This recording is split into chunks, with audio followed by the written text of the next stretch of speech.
जय जोहार संगवारी हो। मैं हूँ जीतू दुलरवा और अर्पा स्टूडियो में आप मन के स्वागत है। आज विशेष कार्यक्रम में हमन एक नवा सगा संग जुड़बो जेकर नाम है दिलीप टिकरिहा और वह रचनाकार घलो है, गीतकार घलो है और गायक घलो है। तो हमार पहुना से आप मन ला रूबरू करावा था। भोले के भजन लाते गा लेना, मन मत रमा लेना संगी मोर, जिंदगी के रद्दला बना लेना गा, मुक्ति के रद्दला बना लेना गा। भोले के भजन लाते गा लेना, मन मत रमा लेना संगी मोर, जिंदगी के रद्दला बना लेना गा, मुक्ति के रद्दला बना लेना गा। हमर मन के दिया बाती बरही अगा से, हमर मन के दिया बाती बरही अगा से, आज के दिन भोले के रहतन उपासे, आज के दिन भोले के रहतन उपासे। नरियर फूल पान बोरिया लेतिन भोलेला मना लेतिन संगी मोर, जिंदगी के रद्दला बना लेना गा, मुक्ति के रद्दला बना लेना गा। गजब सुघर बड़े भैया।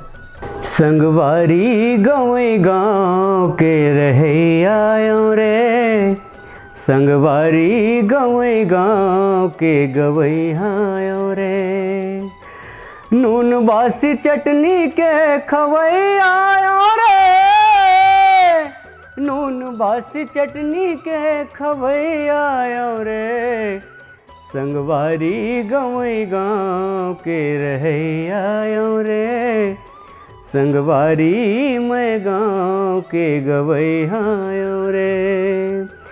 बड़े बड़े मनखे देख लागे मोला डर, संगसी के छितका कुरिया माँ है मोर घर, कुरिया हमर घर, छितका कुरिया हमर घर, कुरिया हमर घर, छितका कुरिया हमर घर। छत्तीसगढ़ी गीत के गवई आयो रे, छत्तीसगढ़ी गीत के गवई आयो रे, संगवारी गवई गाँव के रहे आयो रे, संगवारी मैं गाँव के गवई आयो रे। मोर बरहे थाती ये धरती के माटी, खेती खार जीवन भर के साथी, जीवन भर के साथी रे संगी, जीवन भर के साथी रे, जीवन भर के साथी रे संगी, जीवन भर के साथी रे। चिखलायो धुर्रा के ओढ़ई आयो रे, चिखलायो धुर्रा के ओढ़ई आयो रे, संगवारी गवई गाँव के गवई आयो रे, संगवारी मैं गाँव के रहे आयो रे।